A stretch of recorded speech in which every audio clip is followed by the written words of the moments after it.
If you like this podcast or the previous ones, please consider buying me a coffee at buymeacoffee.com/Frankie'sPod. It just goes to help fund the software and the hosting.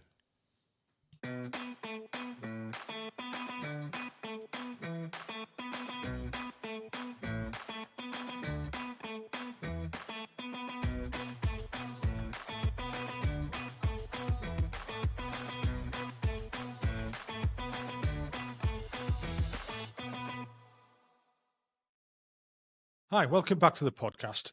Tonight I'm talking to John Scott. I first seen John's TikTok videos a couple of weeks back, well, a month or so back when I started following him. Some really entertaining ones there. And I noticed one where he mentioned about his national service. And I've never spoke to anyone who's done national service before. So I thought I'll give him a shout, see if he'd agree to come on, and graciously he has. Hiya, John. How are you doing? I'm doing fine, thank you. And again, like I said earlier, thanks for coming on the podcast. Really appreciate it. Not at all. My national service was a long time ago now, so I may not remember it that well, but I can remember bits of it. Well, we'll see how we get on with it. I mean, it's the same what I ask everybody, so it's the normal 5 questions. So it's where did you grow up? Why did you join the military? We know why you did. What was it like when you were serving? And why did you leave? And what have you done since? So if you just like to start off by giving us an introduction of where you grew up and what it was like joining the military. Okay, well, I've grown up. I've always lived in the southeast of England all my life. I was born in Guildford. During the war, my family moved to Oxford to live with my grandmother. And I particularly, it was not actually in Oxford, but just outside. And I particularly remember a mulberry tree that I used to climb up. And I used to have a joke with my grandmother saying, "Granny, tell John where John gone to." And it was always up the mulberry tree. The way that children do, and amuse themselves. How did I come to join how did I come to do national service? Well, in those days, everybody had to. At the time that I reached my whatever it was birthday, and therefore had to join, we were on holiday in Wales, and I got a train from Dyfi Junction to Welshpool to Oswestry, which is where the training was in Oswestry for anybody in the Royal Artillery. And I did my basic training, which took, I forget, 9 weeks, was it, or 12 weeks or something, some number of weeks that I can't now remember. And that was basically sort of A, square bashing, and B, getting your boots to shine. I was lucky there because I'd done this sort of thing while at school. Everybody did at school in those days. And we had a system called SPIPO, which means spit and polish. And curiously enough, the way the army does things, as far as I can make out, is it takes a perfectly good pair of boots and it stamps them with fiendish bubbles, which you then have to get out before you can shine them. And this takes an hour or so, many hours of spit and polish to fill up the bits between the bubbles with polish. And I suppose the Army's way of working this out is that we've got all these new recruits. We've got to give them something pointless to do for several hours, and we'll give them that. They have another system on. They give you a belt with brass fittings to it, and again, they purposely make the brasses all rough, and you have to spend hours with Brasso rubbing them, so you can get them shiny and fit to pass on parade. Again, just, I assume, to give these recruits something to do. Well, fair enough, no doubt. Why did I join? Well, as I say, everybody had to, and I could have possibly have got out of it if I'd wanted to be a doctor. I have a feeling that some people didn't have to do national service, but basically in those days, everybody did, unless you were going to be a doctor or whatever it was. Well, I wasn't going to be a doctor. At least I didn't think I was. I hadn't really any idea what I was going to do, other than I'd managed to get a place at university, and I was going to go on there. So there we were. As I say, I had the advantage of having done military stuff in school, which I was reasonably successful, as a matter of fact. And so I knew all about spit and polish. At one point in the army, in my early days in the army, I was given a 3-ton truck to look after, and I had to get it ready for the annual inspection. And what I simply could not begin to believe was that you would clean the underneath the working part of a mudguard. And for Pete's sake, the mud guards are there to collect mud. And if they're covered in mud, that's how they should be. But nothing much changed. The army's view is quite different. The army's view is you must solemnly drive them to the washdown, squirt them with water, and we're very short of water now, but we weren't then, I suppose, to get all the mud off. What's the point of getting mud off a mudguard, I asked myself. However, there we are. I joined in with all the fun to do that, and I had, as I say, I had the advantage that I'd done a certain amount at school anyway, and I managed to get onto a thing called WOSB, War Office Selection Board, which was what you had to do if you wanted to become an officer. And I went to WOSB, and as a matter of fact, I did not pass the first time. I was given a thing called deferred watch, which means you've done okay, but you're immature. And then I was immature. I was only just 18, for goodness sake. So I went back to the regiment, and I think it was that point that I had to clean the underneath of mudguards, much to my disgust and horror. Anyway, I then went to WOSB again, and this time I did pass. WOSB consists of giving you, again, pointless tasks. They give you a 10-foot wide ditch and an 8-foot long plank and some rope. Again, the rope isn't quite long enough either. And if you have to devise a way of getting across this ditch. I forget quite what, I can't remember what my so-called command task was, but I must have managed it somehow, and eventually passed WOSB, and was sent to Mons Officer Cadet School, and that's where I ended up being trained to be an officer. And I was there, I think it was 16 weeks. That was... So at the time of national service, did everyone just accept that they had to do it, or was the people who, like, obviously tried to get out of it? Was there any? I mean, could you imagine bringing national service in nowadays? I know they mentioned it, but it's a very different beast that they were looking at implementing. Well, was there opposition to it then, or was it just it's expected, everyone mucks in and on you go? Well, what you must remember, of course, it was not all that long after the war. And during the war, unless you were a conscientious objector, you bloody well fought for the country, because otherwise you'd been overrun. So it wasn't so horrendous. I mean, yes, there was opposition. Well, it was sort of mental opposition, if you like, that you thought, why on earth have I got to waste 2 years when I could be beavering away earning money? Why have I got to waste 2 years doing the army service? But it doesn't seem that horrendous. Let me just look at something. Yes. So that was... I would say that people like me were not particularly keen on joining the army. Given the choice, we wouldn't have done. But since everybody did, we all did, more or less without complaint. I mean, my friends at the time who were the same age all joined at roughly the same time I did. And some became officers and some didn't.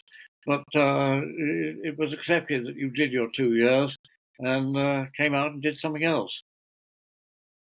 So, did you have a choice in what regiment you joined as well? You said you went off to Oswestry Street to join the artillery. Well, I mean, I was artillery as well, by the way. I think I must have had a choice, but I can't remember for the life of me. Remember, I did in fact join the Royal Artillery. Yeah. But I can't think of a good reason to have done so, other other than perhaps I thought it was good to learn something, like learn how to fire guns and the like. And I certainly did learn a great deal, because at various times, I mean, quite apart from basic training, when you learn to bash a square, as it's called, afterwards I always went on courses as often as I could, and I learned about surveying. An interesting thing about surveying, if I may just break in, is that you use a thing called a theodolite, and the most difficult part of using a theodolite is to get it back in its box. Because it only just... I know where you're coming from with that, yeah. Yeah. And so I went on courses, as I say, for surveying and sound ranging and radar and various things like that. Now, for instance, sound ranging is interesting. You wouldn't have thought that by simply listening to enemy guns, you could do much. But actually, what you do is you have a line of 6 microphones. You spread them out widely separated on near the battlefield, and these 6 microphones are all connected to a central point. And by measuring the time interval between the noise of the enemy gun hitting microphone 1 and microphone 2, you can draw a line as to where it must be. But then you can do that again for microphones 2 and 3, 3 and 4, 4 and 5, and 5 and 6. And you eventually get 5 lines, which hopefully all more or less converge at a point. And that's where the enemy gun is. So you can fire off a vicious missile at the said enemy gun, hoping it's roughly where you thought it was. And as a matter of fact, the thing that I did rather enjoy doing when I joined my regiment was to be the enemy gun. And what you do is you take a few bricks of so-called gun cotton, which are sort of white things about the size of a brick, and with a hole in the middle into which you put a more concentrated gun cotton, and an even smaller hole in the middle of that into which you put a so-called detonator. And into the detonator you put a time fuse of certain length. When you then light the time fuse, and the best way to do that is to hold a match head against it and rub the match head with a match box. That starts the fuse going, and you are then given very, very strict instructions that you must walk, not run away, because if you run, you might fall over. Yeah. You get blown to bits. So I had fun. I obeyed all these instructions, and I did walk away. And but I was in the rather jolly position of going up to the regiment after and saying, "Where do you think the gun was?" And they could say, "Well, we made out it was there." And I said, "No, it was actually over here." I knew where I'd blown up the gun cotton. To be fair, actually, they got it right, I think, nearly all the time.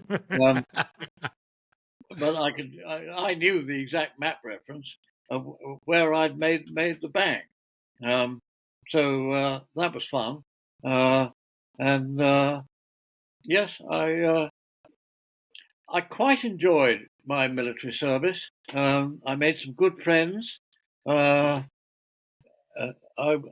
example, I played cricket for the regiment, and one of the places we went was Berlin. Now, in those days, Berlin was a vicious place to get to because it was situated in the middle of East Germany, miles and miles from West Germany. I was stationed in West Germany, but to get to Berlin, you had, I think it was called the Berlin Corridor. It was a very narrow stretch of Autobahn, and you weren't allowed to stray off it for even a yard or two. As long as you stuck to the Autobahn, you were all right. You arrived in Berlin. Berlin itself was divided into English, French, American, and Russian sectors. There was no wall in those days, but nevertheless, it was perfectly impossible to get in. Well, not impossible, but difficult and covered in formality to get into the eastern part of it, the Russian part of it. Checkpoint Charlie, I seem to remember, was the relevant point where the two met, and I did go to the Russian part of it, and I was vastly impressed with the Russian War Memorial simply because there were so many of them. I remember my grandmother saying during the war, these Russians are wonderful. They don't seem to mind how many of them are killed. They keep going. And they did. And we ought, much as we may have doubts about Russia now, we ought to remember that during the war we depended on them to a large extent. But very much so, yeah. Would we have won the war without them? Well, maybe, but not for a very long time. They were responsible to a large extent for subduing the might of Germany, were they not? Anyway, the excuse I had for going to Berlin was to play cricket there. I can't remember the results of the match, but I was representing my regiment for cricket. I think we played actually in East Berlin, from what I remember. And as I say, there was no wall at the time, but I did go to Berlin later when there was a wall, and I was bold enough to approach the wall from the eastern side. And I was told to stop by an East German guard, and he said halt, so I did stop. And I said, I didn't have, my German was not very good, but I said, why? And he said, because it's forbidden. And my German wasn't good enough to enlarge on this fact to any great extent. So I thought, okay, it's forbidden. So I will stop and I'll go and look at it from a different angle. So that's the Berlin Wall. Although, as I say, when I was doing my national service, there was certainly no Berlin Wall, but it was nevertheless covered in formality to get into East Berlin. And the notable thing about East Berlin, in marked contrast to West Berlin, was that it was a complete shambles. You know, there were still bullet holes in the walls, and no shops, or no, I can't say no shops, but very few shops. The East Berliners couldn't get anything, couldn't buy anything, whereas in West Berlin, by this time, the time that I was there, West Berlin was sort of fairly luxurious and normal, and you could buy whatever you wanted. So that's. Am I answering your question? Yeah, that's fine. So can you remember what regiment you served with while you were in Germany? Yes, it was I think it was a locating regiment. It meant it did surveying, radar, sound ranging, and I'm sure there must have been something else, but I can't think what it was. Was it 9-4 locating? Yes, I think it was. Yes. Yeah. I mean, they lasted on for a while. I mean, they were still around when I joined. Were they? Yeah. I joined in 1985. I mean, it went on for quite a while after that as well. I can't remember when it disbanded. Sorry? Do you imply that they're no longer around? There's no. I can't remember when they disbanded, but they're no longer around as a regiment. Right. Some of the batteries did go around to some went into suspended animation, and some joined other regiments. Yeah. And the guys just dispersed around to different regiments, which happens obviously quite a lot. Of course. I mean, the army was a lot bigger when you were in it than it is now. Indeed, yes, very much so. Yes, that's quite right. So basic training at Oswestry. I mean, I remember I've spoke to people who served there with their basic training, and I'd imagine that national service, the training was a lot tougher than it is even when I joined in nearly 40 odd years ago. Can you remember much of the? Yes. Was it brutal? Was it a shock? Well, yes, it was certainly a shock, and it was fairly tough. Although, luckily, I was put it this way: it was much tougher for people who hadn't done the corps at school. Yeah. I had done the court school, so I knew how to do the spit and polish stuff. And because the first few days you have literally nothing to do except either A, go out on the square every now and then and be shouted at, or B, once you've got back, clean your boots. Namely, to use this ghastly spit and polish business, which takes hours and hours and hours of patient work to get an immaculate looking shine. Now, in fact, it was perfectly possible, and some people did, to go out and buy smooth boots without these bobbles that the army had carefully put in them. And you didn't need any of the spit and polish. You just needed a quick brush, and they were shining like anything. I didn't do that, but it was perfectly possible to do it and get round this fiendish scheme that the army had worked out. Yeah, I must admit, I've bulled a few pair of boots in my time and polished the odd things as well, mainly punishment for something. I bet you have, and Yeah, brasses as well. yeah. I think the strangest thing I ever had to polish was, believe it or not, was an orange. That Really? was, yeah, that was. We managed it, Mhm. but it was, yeah, it wasn't fun, and it was punishment. I was in the guard room for a period of time. Let's say. Were And you I indeed? had to do that. Yeah. Were you indeed? Yes. Well, there you are. Yeah. Not for the first time or the last time. Quite. That was one of the things, of course, I had to do when I was lucky enough to get a commission. Was I had to inspect the guard and people in the guard room and make sure they were doing all the right things, which I didn't particularly enjoy, but I somehow managed it. So there we are. Did you find it very different?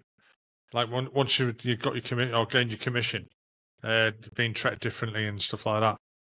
Yes, I did find it very different. In that, well, when I was just an ordinary soldier, you could be shouted at and told, made to do pointless things, or even not pointless things, um, all the time, and can't say it was particularly enjoyable.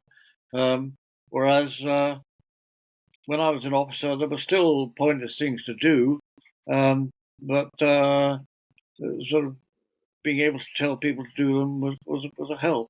Instead And of you. So when getting your commission, does that change? Would that have changed your length of national service, or does no, the length of your national service stay the same? it was 2 years for everybody. Yeah.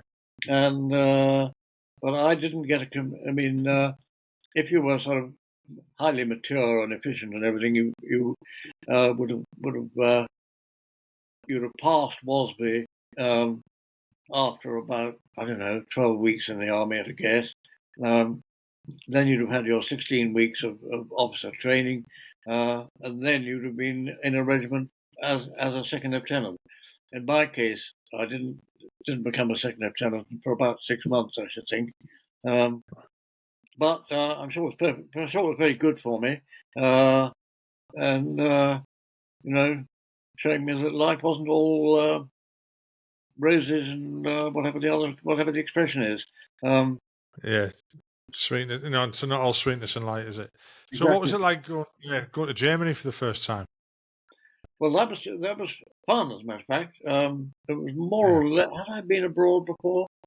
I've been to the Channel Islands, but I'm not sure that counts as abroad. So yes, my first step on foreign soil was getting off a military train in, I assume it was probably Holland. I think Harwich to the Hook of Holland, I think was the route, and walking to another military train and getting off and going into the middle of Germany somewhere. And well, yes, being in an officer's mess with a whole load of other second lieutenants and so on was, yes, I think it's fair to say more fun. Yes, shenanigans.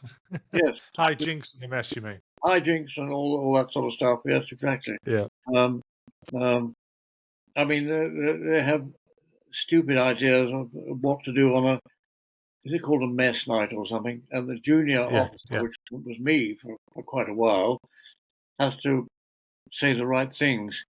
I think we have to say Mr. Vice the King or something like that. Yes. In those days. And quite why you said Mr. Vice, I can't remember, but I think I've got that right, more or less. Yeah, that's right. Yeah.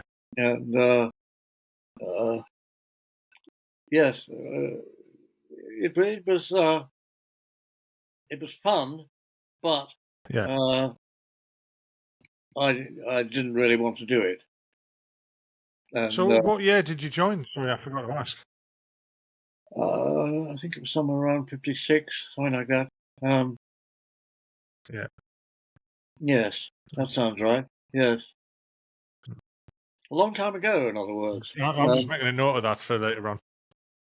And things ended up were very different then than they are now. Yeah. You say you're not in the army anymore? No. I left 12 years ago. 12 years ago, right? Yeah, 12. Yeah, I joined in 1985 and left in 2012. Oh yes, right. So yeah, did a bit of time, like. Absolutely. I mean, you said it was a very different army now to what it was even when I left. And it was a very different army then, even from when I joined. Even more different. So, I mean, for yourself, it'd been completely different. Even more different compared to 56, no doubt, or even 58 or whatever. Yes. But although I was pleased to get out, I enjoyed it while I was there. Most of the time. I can't say the basic training was all that wonderful, but no, not for anyone. Most of the time was fine. So what did you plan on doing after you left the national service? And the next question that lay into that was: do you think your national service helped you throughout life? Did it make you look at things a different way? Absolutely, no doubt about that. In that, if you've been through basic training in orchestra, you can go through almost anything. It's not quite makes it sound worse than it is, or was, but nevertheless, it's a good way to knock yourself into shape, as it were, and realise that not everybody has such a good time as everybody else. No, I mean, yes, it's a big melting pot of everyone in it gets put in there. That's right. Yes, I would say quite definitely that I was improved by doing 2 years national service, and arguably, therefore, everybody ought to. But is it a good plan for everybody to, in quotes, waste, unquote, 2 years? Because from a point of view of a career path, you have to argue that it is, to some extent at least, a waste. That if I could have waved a magic wand, got rid of national service, I'd have started my career 2 years earlier, or started my university 2 years earlier, and then my career 2 years earlier in turn, which might have been an improvement, but then I wouldn't have been the same person. There's a lot to be said for doing national service, and maybe they should do it for everybody. I don't know. So do you think that, I mean, I don't think modern society could handle it that way. I can't imagine anyone being told to do national service nowadays. Whether that's just because we've become soft as a culture, or the country's changed, which it obviously has. And like you said, I mean, it was so close to, the end of the Second World War that everyone, there was still fear in the air there anyway. I mean, there's fear now, whether that's just because the press are pushing the narrative like they normally do, or there's genuine feeling that someone could kick off, type of thing. I don't know. I'm not a strategic analyst of any description or anything. But no. I mean, I had a sponge bag, for example, which my mother had made out of barrage balloon material. Do you remember barrage balloons? Yeah. Oh, bloody hell. If you still had that now, probably worth a few quid on eBay. Yeah, I shouldn't wonder. So what did you move on to after your national service then? Well, I did. In effect, I did 4 years at Oxford because I was on a scheme called ICI conversion, which I didn't. I hadn't done any science at school. I did Latin and Greek, and admittedly maths as well. Latin, Greek, and maths. And ICI were offering 12 places a year at Oxford, and 12 at Cambridge, and 12 at London, I think it was, to do an extra year before you start converting to science. And I did this extra year and converted to science and ended up 3 years after that year. So I did 4 years at Oxford altogether, of which I did 1 year converting and 1 year doing essentially physics. And then the last 2 years I did engineering. And what did that lead to? Well, even as I was getting quite near the end of my Oxford career, I still couldn't think what on earth to do. But Oxford had a thing called the Oxford University Appointments Board, as I'm sure other universities do. And they gave me reams of paper to plough through. And having ploughed through these reams of paper, I decided that what I would like to be was what is now called a chartered patent or patent attorney. In other words, somebody to whom people come with inventions, and you advise them what to do with their invention, how to protect it, and that kind of thing. And that, as far as I'm concerned, is a brilliant career because everything is new. So that was terrific. I'm reminded. I mean, that's like I'm just thinking, that's a bit of a jump from like being, ICI, chemical engineer, patent lawyer. But then again, I suppose that you'd have to understand as well the stuff that's coming into you. You'd have to have a little bit of an engineering background type of thing. Yes. Did that help? Well, put it this way: to be a patent attorney in America, they do it the other way around. You need to be a lawyer first, and you pick up the science such as you need on the way round. In this country, on the contrary, in order to become a patent attorney, you have complicated scientific papers that you have to be able to define the invention. So you get you read the science first, and the law comes later. Right. And that's something. I've just been reminded of something that might amuse you, and that is that during the vacation at Oxford, it must have been, I became, for at least for one short week, the champion ice cream salesman of the whole country. Of the country? Because I got this vacation job selling ice cream, and I found that if you made sure to have your van in pretty much exactly the same place at the same time every day, that people would come to you because they knew you were coming. And at any rate, by hook or by crook, I did manage to sell a great deal of ice cream. And as I say, I was a champion ice cream salesman, but just for 1 week. I'm sure I was able. Yeah, but not everyone can say that, can they? Not everyone can say that. No. And I'm sure I was overtaken the following week, so it didn't last very long.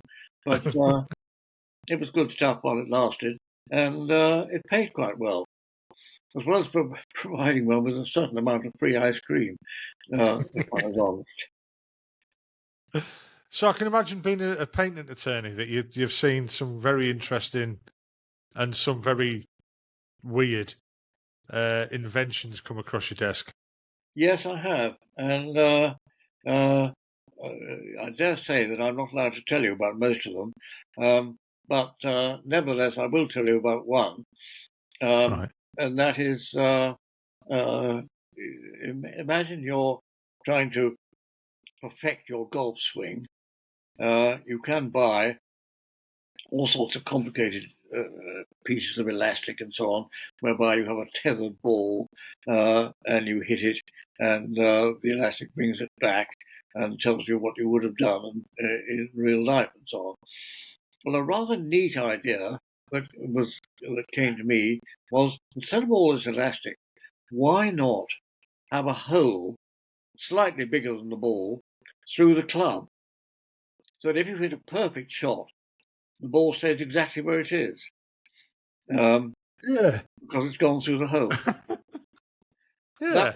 That was I rather don't know neat. how practical that'd be.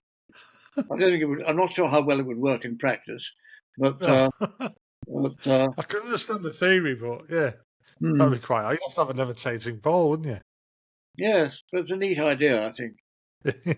Uh, I suppose if you could, like, a magnetic one, keep it off the ground or by air or something. Yeah, I'm going to start thinking about that about 3 o'clock in the morning, I think. right. Well, please do, and I'm If I retired. come up with something, I'll give you a shout. Give me a shout. Yeah, feel free.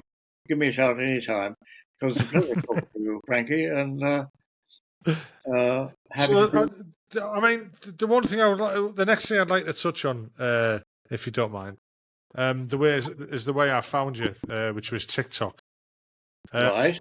I mean, I know that your grandchildren got you into it, but Yes, it is. it's just crazy. It is. It's some of the videos are great. I just love the way you accept any question from people and just answer them. Well, I try to, yes. And I mean, I spend time with my grandchildren, with one grandchild in particular, who is extremely helpful. And she says that rather than me think up uh, subjects I could talk about, of which there are literally thousands, I should think, if one sat down and did nothing else for a Yeah. week, surely it's better to take note of what people have asked for and try and answer them. And so far, there's been absolutely no shortage of people saying, "What about X, Y, Z?" And I try and answer as many as I can. I'm sure there are still literally hundreds of X, Y, Zs that I have not yet answered, but that I probably will given time. And I hope so anyway. So I think we've really touched on everything we can at the moment. I know it's been a bit of a short podcast, this one. Is there anything else you'd like to talk about that has come up? Not that I can think of, I don't think. I'll tell you what, let me just glance, as they say, Yeah. at notes that I made. Well, I think we've probably talked about nearly everything. Sound radio, wine leaves, erotic conversion for Holden Golf Club, ice cream sale. Yes, well, the last note I made is, I don't know if you're going to ask me what do I enjoy, but I enjoy the things I do for TikTok, namely the dances I do. I enjoy having my hair slightly purple. I enjoy entertaining, and I enjoy. I've seen the purple hair one, yeah. Yes, right. And I enjoy cocker spaniels, which we have one or two, and they keep visiting us as well. Last week we had 5, of whom 3 are visiting and 2 are resident. And they're fun and splendid dogs in every way. I think High energy dogs. high energy dog, just so. Yeah, keep you young. If we can go back to your national service again, if you don't mind. Sure. Yeah. So I know we touched on would it be advisable to try and instigate it in the country now? And I don't think it would be. I really don't think it would be, because I don't think we'd be able to. Might be advisable, but impractical. I think if you could wave a magic wand and control everybody's thinking, I think it would do everybody good to do national service. But since we're not going to do that, It probably doesn't. No, doesn't I mean, I don't think modern society would be able to I think you're right. cope with it. I mean, you'd have to make it law, and then Yeah. Yes, you would. you Yeah. know Mind we you, haven't got enough prisons. what if there was another war? Yeah. Supposing the Third World War broke out tomorrow, where would the soldiers come from? Well, I mean, it's the same as any previous war, really, all the way back to Napoleon. So the standing army goes out, meets it, gets battered, and everybody else gets conscripted. The standing army is only there to halt the tide or to stem the flow towards wherever it's coming from, and the rest has to be brought from the public and reserves. Well, I think so. It's going to, if it does kick off, it's going to happen. If you tried to introduce national service now, it would be very unpopular. People would be very annoyed, and it probably wouldn't work. And the world is so different now that it's not so much an army you need; it's a button to press and fire off the bomb. Yeah, I mean, I spoke to a guy a couple of weeks back. He was an American. He'd been in the Foreign Legion, and then he started in the Foreign Legion as an American before he joined the American Army, and then ended up working for the State Department for many, many years as a contractor. And we got onto the subject towards the end of Ukraine and places like that, and World War III and everything. And he was just like, "Yeah, just nuke everyone." I was like, "Well, that's not the way to think about it." He goes, "Tactical nuclear weapon, one in there, one in there, one in there. That'll stop everybody." And I'm just like, that's right. That's a bit extreme, but I could understand what he was saying. In theory, that's fine. Yeah, I mean, you remember Korea. Yes. So MacArthur was sacked from Korea because he wanted to basically nuke China and turn the bottom of China into glass. And he was all for that. And I think I'm right in saying that the first officer or the first person killed in the Korean War, anyway, an early person, was a national serviceman.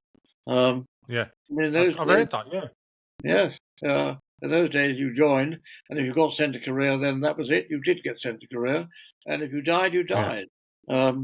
And it's difficult to imagine now, but it was nevertheless true, as you and I both know. Yeah, I mean, it's not a volunteer army is great. I mean, when I joined in '85, there wasn't really much going on. Northern Ireland, that was about it, really. So the threat of violence, let's say, wasn't really in your mind. No. I spent more time dodging fists in the NAFI bar than bullets in him. That type of thing. Yeah.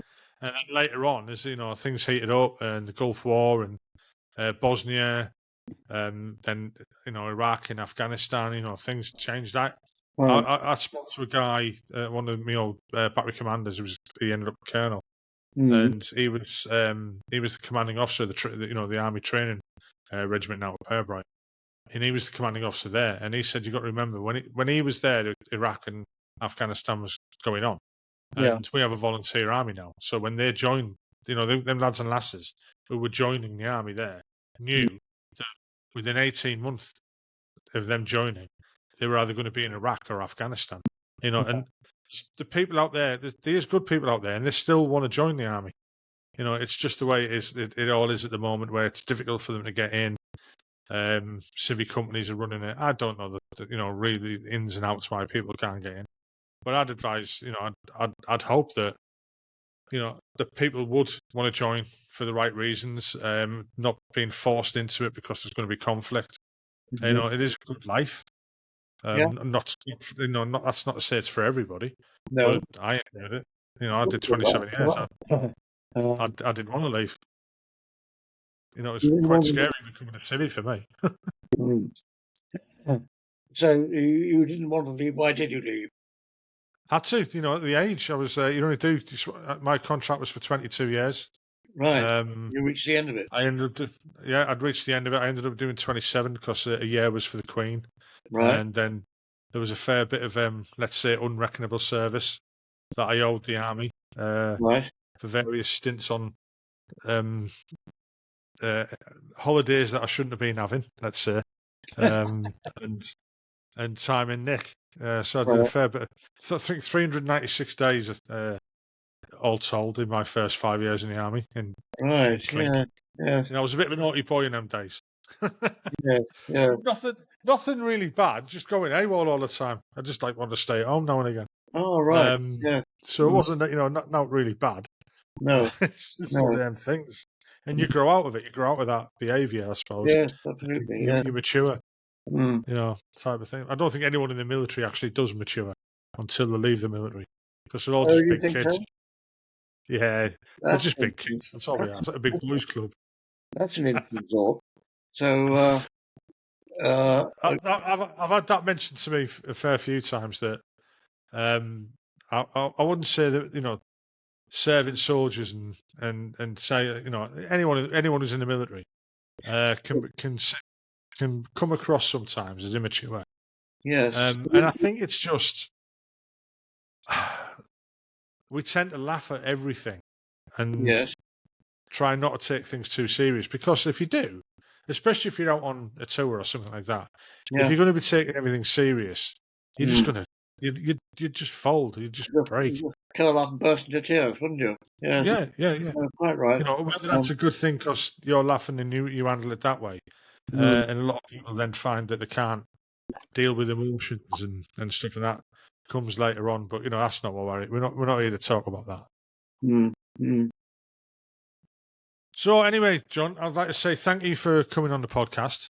I think there might be a few more questions in the comments when this comes out about national service and stuff like that, especially with us. I know the government or the previous government hinted that it might come back.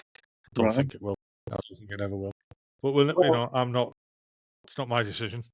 Right. Well, Frank, it's been a I'd just pleasure. like to say thank you.